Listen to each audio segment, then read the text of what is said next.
हाल ही 9 अगस्त 2024 को डॉक्टर मौमिता देबनाथ को कोलकाता, पश्चिम बंगाल, भारत में आरजी कर मेडिकल कॉलेज में द्वितीय वर्ष के स्नातकोत्तर प्रशिक्षु डॉक्टर को कॉलेज के सेमिनार हॉल में मृत पाया गया। हालांकि जांच में इस बात की पुष्टि होती है कि उनकी बलात्कार एवं निर्मम जघन्य हत्या कर दी गई है, जिसका आक्रोश पूरे भारत में देखने को मिल रहा है। जनता इंसाफ की मांग को लेकर सरकार से जल्द कातिल को सजा देने की मांग कर रही है। वहीं यह अपराध देश में महिला सुरक्षा को लेकर एक तीखी बहस छिड़ गई है। आइए एक नज़र उनकी बलात्कार मामला, जीवनी, कैरियर, परिवार, शिक्षा, योग्यता, संपर्क विवरण आदि की ओर अपना ध्यान केंद्रित करते हैं। 9 अगस्त 2024 को डॉक्टर मौमिता देबनाथ को रात 11:35 बजे लापता घोषित कर दिया गया। उनके साथियों मौमिता को ढूंढने में लग गए, पर उनका सुराग न मिल पाया। तभी सुबह 9:35 बजे उनकी डेड बॉडी बहुत कोशिश के बाद उन्हें कॉलेज के सेमिनार हॉल में अर्धनग्न अवस्था में आंखों, मुंह और गुप्तांगों से खून में, जिससे पूरे भारत में हंगामा एवं आक्रोश मच गया। मौमिता देबनाथ की पोस्टमार्टम उसी दिन शाम 6:15 PM 7:20 PM तक चली, जिसके ठीक रात 11:45 बजे उनकी अप्राकृतिक मौत की सूचना सभी लोगों को दी गई। जबकि पोस्टमार्टम रिपोर्ट में बाद इस बात का खुलासा हुआ कि मौमिता देबनाथ के साथ निर्मम एवं क्रूर बलात्कार किया गया है। रिपोर्ट में उनके चेहरे की आंख, मुंह, प्राइवेट पार्ट से खून बहना आदि प्रदर्शित है। हालांकि जांच में यहां भी पाया गया कि गर्दन, होंठ, बाएं पैर, दाहिने हाथ, अनामिका जन्नांग पथ को बुरी तरह से क्रूरता किया गया है और साथ ही 150 mg वीर्य द्रव भी उनके योनि स्वैब में पाया गया है। रिपोर्ट्स के अनुसार उसके चेहरे, गले पर भारी दबाव बनाया गया, जिससे उसकी गले की थायरॉयड ग्रंथि में फ्रैक्चर हो गया। रिपोर्ट्स में यह भी उल्लेख है कि चोटों को विकृत कामुकता के लिए जिम्मेदार ठहराया गया है। इसी खोज को देखते हुए डॉक्टर और माँ पिता का कहना है कि उसके साथ सामूहिक बलात्कार किया गया हो सकता है। हालांकि कोलकाता पुलिस ने इस बात को नकार दिया कि नंगी आंख से कई लोगों का स्पर्म अंतर जाना असंभव है। जांच के स्थान से एक ब्लूटूथ हेडसेट मिला, जिसका संबंध एक संदिग्ध व्यक्ति से किया गया, जिसे गिरफ्तार कर लिया गया है। हालांकि व्यक्ति की पहचान संजय रॉय, कोलकाता पुलिस कल्याण संघ का सदस्य, आपदा प्रबंधन बल और नागरिक स्वयंसेवक है, जो कॉलेज गेट के पास पुलिस चौकी में तैनात था। वह मैरिजों से बिचौलियों का काम करता था। जबकि doctor Moumita Debnath CCTV video से यहां मालूम हुआ कि संजय रॉय सुबह 4 बजे हॉस्पिटल की बिल्डिंग में दाखिला लिया, जहां उसने ब्लूटूथ हेडसेट लगाया हुआ था।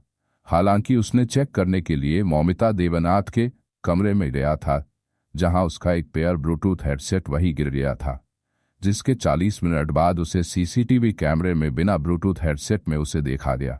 यही कारण से उसे संदिग्ध व्यक्ति के रूप में उसे 10 अगस्त को गिरफ्तार कर लिया गया और उसे 14 दिन की न्यायिक हिरासत में ले लिया गया।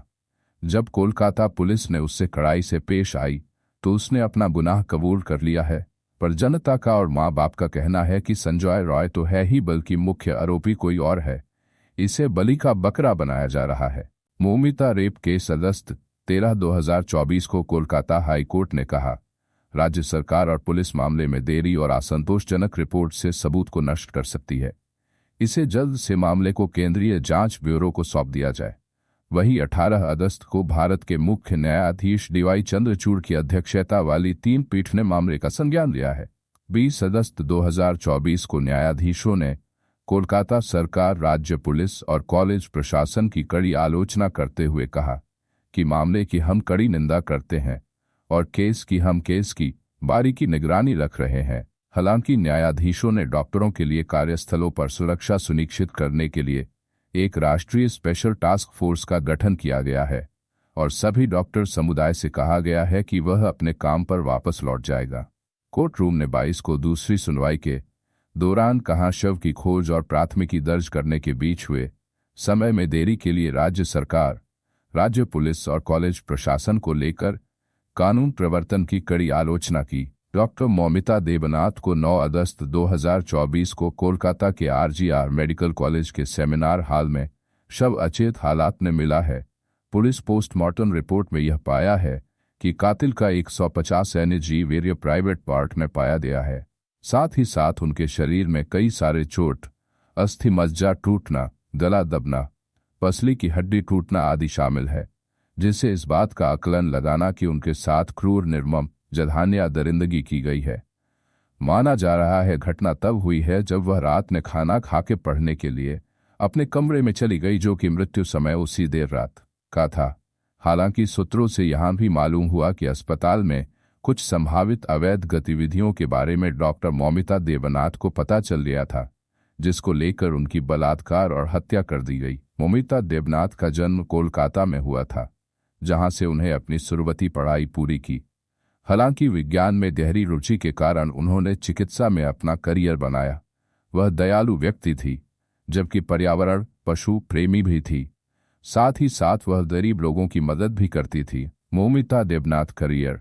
डॉ मौमिता देवनाथ द्वितीय वर्ष स्नातकोत्तर प्रशिक्षु डॉक्टर के रूप में आरजीकर मेडिकल कॉलेज में अपनी पढ़ाई कर रही थी, जबकि सहकर्मी और प्रोफेसर उन्हें उनकी कड़ी मेहनत और समर्पण के लिए प्रोत्साहित करते थे। उनका मानना था कि वह एक उज्ज्वल भविष्य चिकित्सक बन रही थी। वह पर्यावरण विज्ञान में मास्टर डिग्री, पीएचडी, पर्यावरण विज्ञान में, चिकित्सा में करियर बनाना आदि पर अपना योगदान दिया। वह आरकेजीएमसीएच मेडिकल कॉलेज में चेस्ट डिपार्टमेंट में प्रशिक्षु डॉक्टर थी। उनके पिताजी शेखर रंजन देवनाथ बड़ी ही संघर्ष से टेलर का काम करके उनको डॉक्टर बनने का सपना देखा था। सूत्रों से यहां भी मालूम हुआ कि अस्पताल में कुछ संभावित अवैध गतिविधियां के बारे में मौमिता देवनाथ को पता था, जिसको लेकर उनकी बलात्कार एवं हत्या कर दी गई। 13 अगस्त को डॉक्टर मौमिता देवनाथ केस पूरे देश विदेश में इस कदर फैल गया कि हंगामा मच गया। दुनिया भर के लोग मौमिता देवनाथ को इंसाफ दिलाने के लिए विरोध कर रहे हैं। वहीं महाराष्ट्र के 10,000 डॉक्टर सभी सेवाएं निलंबित कर दी। केवल आपातकालीन स्थिति को छोड़कर दिल्ली में मेडिकल कम्युनिटी, छात्र, अभिभावक सब लोग एक धरने पर बैठे हैं। वह इंसाफ की मांग कर रहे हैं। वही गोवा और लखनऊ जैसा शहर भी काफी प्रभावित रहा। दुनिया भर के लोग मौमिता देवनाथ को इंसाफ दिलाने के लिए विरोध कर रहे हैं। यह rape case murder international propaganda हो गया, जिसका विरोध को लेकर ऑस्ट्रेलिया, जर्मनी, पाकिस्तान, बांग्लादेश, नेपाल आदि जैसे कई देश में फैल गया। 14 अगस्त को फोर्डा ने अपनी सभी सेवाओं को निलंबित करके धरने पर बैठ गए। वहीं इंडियन मेडिकल एसोसिएशन के वरिष्ठ पदाधिकारी लोग 13 अगस्त 2024 को भारत के स्वास्थ्य मंत्री जेपी नड्डा से मुलाकात की और अपने मांगों को रखते हुए कहा कि देश के सभी डॉक्टर रेजिमेंट हॉस्पिटल केंद्रीय रिजर्व पुलिस बल से सुरक्षा सुनिश्चित कराया जाए।